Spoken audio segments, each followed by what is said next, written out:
Hey, this is Ty with HighByte, one of the sales engineers here. Today I'm going to go over the 4.2 feature on Git integration. So Git integration, there's two parts to that. There's the Git Backup, where I'm on in the user guide right now. This is taking backups of the current configuration of your local Intelligence Hub instance, or committing the changes to a Git repo. And this is going to be alongside of your setting content on the manual, as you'll see. And the other side of that is going to be the Git deployment, where you're going to pull the latest changes from a Git repo when you're starting up the instance. First, I'll go over the Git backup. So popping over to the Intelligence Hub. So in your settings page, all the way at the bottom is your Git backup section. And you could do manual or scheduled. So you could do ad hoc backups if you click that button. Right now, or you could have it pulled on the whatever cron syntax you have here. So I'm backing up every minute whenever there's a change to my project. And this is my Cloud GitLab endpoint or repo that I'm pointing to.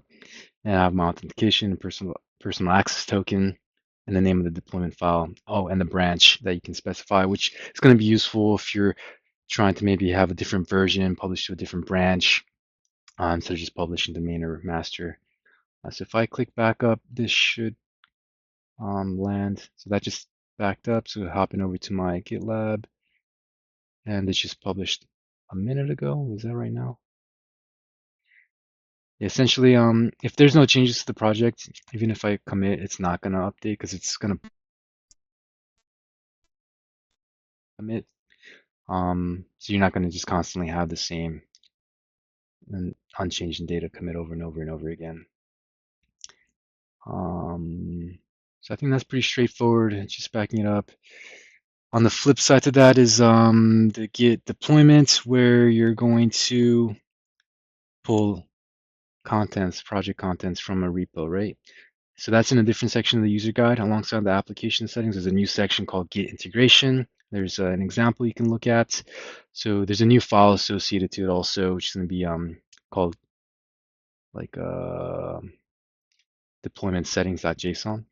So wherever that is, this is the template that's it's going to look like. It's going to point to where that Git repo is, whether that's local or in the cloud, and the authentication associated to that.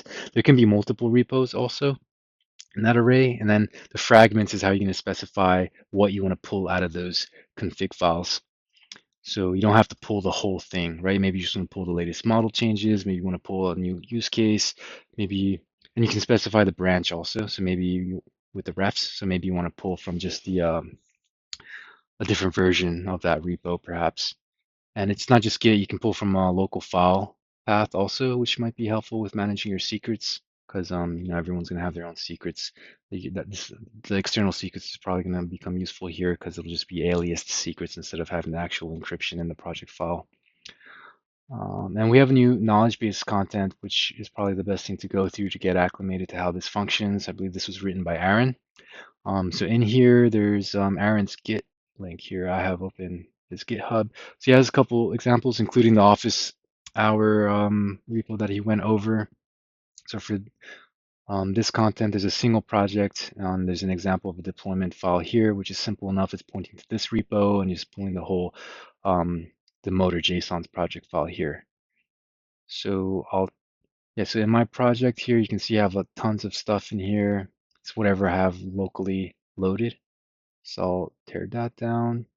In my case, I have this deployment start bat that I've adjusted. Let's open that up.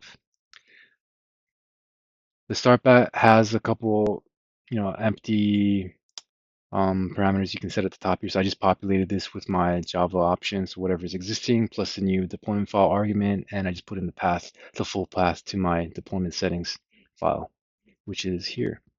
So I pretty much just copy and pasted that deployment file from Aaron's repo. So it's just simple enough.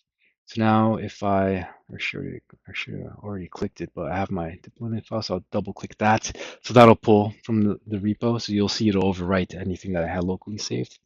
While that's loading, I also want to mention that in addition to this, we previously had our REST project API for importing, exporting project files.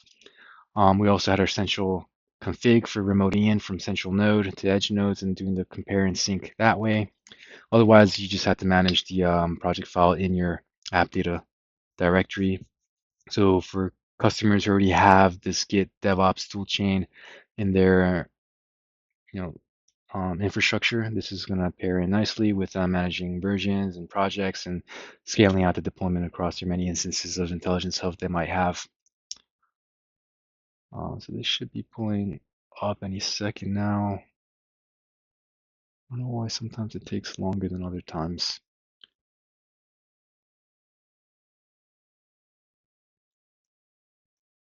There it is. So if I come back to here, hit refresh. So now all my content's gone. It's overwritten by whatever Aaron has in his motor.json project file here.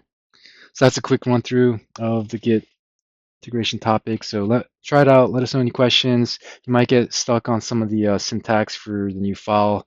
So let us know if you get stuck, and looking forward to your feedback. Thank you so much.